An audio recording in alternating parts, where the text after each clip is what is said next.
Assalamualaikum warahmatullahi wabarakatuh. Selamat pagi menjelang subuh. Tapi ini sudah bisa masih melaksanakan sholat tahajud witir, masih diperkenankan karena jamnya masih nyandak. Silahkan sholat tahajud dan witir bagi yang khusyuk kepada Allah Subhanahu wa Ta'ala. Selamat menjalankan tahajud dan witir.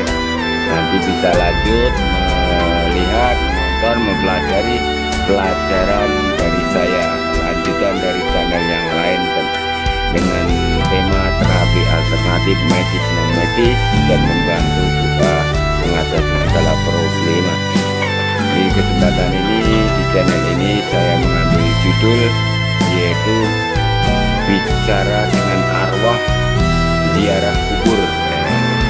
Dalam adat istiadat Jawa atau bahkan zaman modern dan komputer atau zaman kontemporer, itu ziarah itu masih dilaksanakan. Tapi ada yang berpedoman ziarah dari jarak jauh juga boleh, atau wong wis mati ya wis mati, orang bakal urip rasa didengarek, itu juga ada. Tapi auzubillah min dzalik. Untuk bagi saya, bagi para penuntun ilmu kejawen, ya, ilmu roh suci Gurjati, bagi ilmu manunggaling rasa, bagi ilmu sedulur papan lima pancer, dan bagi ilmu yang menganut makrifat bila, itu kelas tingkat tinggi ya makrifat bila itu. Karena kalau belajar ilmu makrifat bila, kalau nggak kuat ya benar-benar gila, stres, bahkan mati karena kekuatannya kalah dengan kegaiban yang ada. Untuk itu kesempatan ini saya garis bawahi bagi yang belum kenal dengan saya sering dipanggil oleh pasien dan tamu-tamu saya di rumah atau di luar kota, di luar negeri. Nama saya Mbah Gede Purwo atau Ki Agung Purwo atau Kiai Purwati. Untuk itu silakan datang ke gubuk saya, yaitu Dusun Klio, Desa Sugiwaras, Pacitan, Pringgu. Untuk ini saya kasih cara untuk ajaran bisa bicara dengan arwah atau bisa melihat langsung dengan arwah bagi yang ziarah kubur. Ini sangat mudah, sangat mudah. Tapi hal itu harus dilandasi seperti kemarin saya siaran, harus mempunyai pondasi, menyatunya doa sholawat nariyah. Sholawat nariyah itu caranya seperti itu, dibaca 27 kali, kemudian tawasul, mantra goib dan tawasul pada saya. Kemudian air dari sholawat nariyah itu diminum, itu langsung ada reaksinya seperti kemarin. Di channel lain nanti saya kasih tahu cara ajaran tuntunannya. Tapi ini bukan tontonan ya, ini tuntunan langsung, ini bisa dibuktikan. Ini saya teruskan tentang membahas bicara dengan arwah waktu ziarah kubur.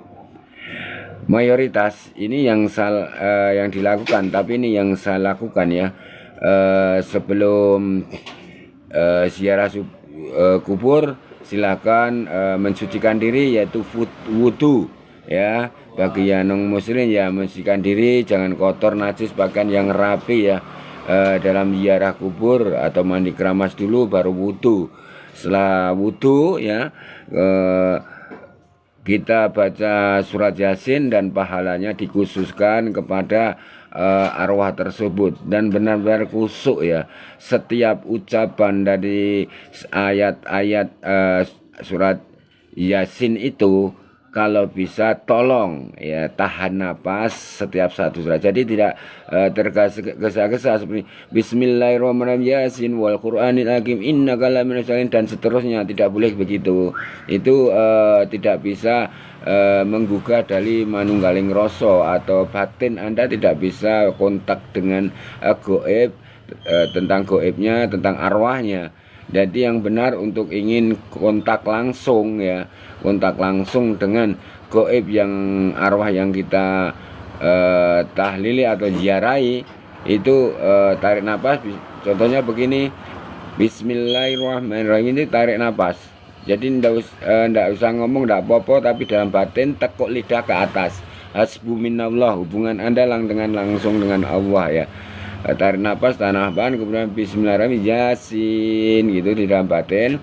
Kemudian teruskan wal Qur'anil hakim, tahan nafas, di dalam nafas, dan sampai seterusnya. Jadi setiap satu ayat itu ditahan nafas ya, tahan nafasnya ya. Itu nanti khusyuk, fokus bagi yang mau ziarah atau yang sudah posisi di depan makam wali atau syekh atau yai atau siapa saja yang punya ilmu doyolinue, itu nanti langsung ada kontak batin. Tapi sebelum baca yasin dan tahlil, silahkan baca tawasul, dan jangan salah arti. Tawasul itu jangan minta tolong kepada yang ditawasuli, itu musyrik syirik ya. Itu hukumnya itu dibenci Allah Subhanahu wa taala, dilaknat Allah Subhanahu wa taala. Jika tawasul minta kepada yang ditawasuli, itu nilainya syirik musyrik. Tawasul yang benar adalah segala sesuatu kita tidak boleh pamrih ya. Walaupun goib itu tahu tentang pamrih kita itu. Contohnya begini, tawasulnya summa ila arwahi, khususan Rasulullah Muhammad SAW. Bismillahirrahmanirrahim, alhamdulillahirabbil arrahmanirrahim, maliki yaumiddin, iyyaka nasta'in, ihdinas siratal mustaqim, siratal ladzina an'amta 'alaihim ghairil maghdubi 'alaihim. Baca surat Al-Fatihah 3 kali ya. Kemudian summa ila arwahi, khususan Nabi Khidir alaihissalam, baca surat Al-Fatihah 3 kali ya. Kemudian summa ila arwahi, khususan Nabi Musa alaihissalam, baca surat Al-Fatihah 3 kali. Itu nanti getaran-getaran dari tubuh Anda itu langsung ada kontak batin dengan arwah yang kamu ziarahi ya. Itu sebelum baca yasin dan tahlil. Kemudian summa ila arwahi Nabi Khidir alaihissalam, dan baca surat Al-Fatihah kali. Summa ila arwahi Nabi Sulaiman alaihissalam, ini nabi yang terkaya ya, di agama Islam terkaya. Makanya untuk rezeki sandang pangan, kecukupan yang nggak cukup, baratnya hutang berjuta-juta, nanti lambat laun rezeki teko sandang pangan, bahkan dalam bekerja itu tidak terlalu kemerungsung gitu. Kemudian summa ila arwahi Nabi Yusuf alaihissalam, itu untuk daya pikat, karena Nabi Yusuf itu kan nabi yang tertampan ya. Jadi itu nanti aura Nabi Yusuf bisa masuk ya, bisa masuk, dan orang akan terpikat, daya pikat dari Anda yang sudah menyatu dengan aura wajah diri dari Nabi Yusuf alaihissalam. Baca surah Al-Fatihah kali. Kemudian summa ila ruhi, khususan malaikat Jibril alaihissalam ya, penyampai wahyu, penyampai segala sesuatu dari Allah Subhanahu wa taala setelah kamu ziarah itu ya. Baca surah Al-Fatihah 3 kali. Summa ila ruhi malaikat Ridwan alaihissalam, baca surat Al-Fatihah 3 kali. Summa ila ruhi ya, malaikat Israfil alaihissalam, surat Al-Fatihah kali. Summa ila ruhi malaikat Izrail alaihissalam, baca surat Al-Fatihah 3 kali. Summa ila ruhi malaikat Malik alaihissalam, baca surat Al-Fatihah kali. Summa ila ruhi malaikat Mikail alaihissalam, baca surat Al-Fatihah kali. Summa ila ruhi malaikat Munkar alaihissalam, baca surat Al-Fatihah kali. Summa ila ruhi malaikat Nakhir alaihissalam, baca surat Al-Fatihah kali. Dan summa ila ruhi malaikat Raqib alaihissalam, baca surat Al-Fatihah 3 kali. Summa ila ruhi malaikat Aktib alaihissalam, baca surat.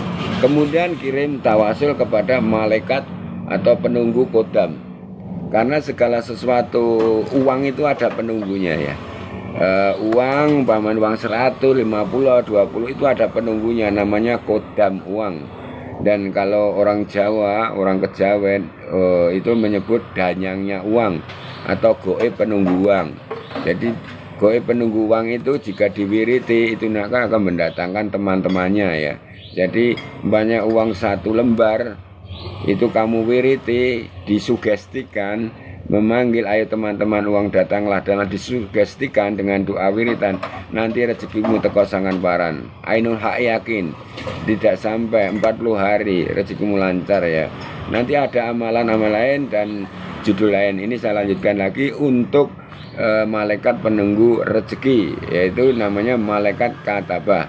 Kamu tawasuli begini, Summa ila ruhi, malaikat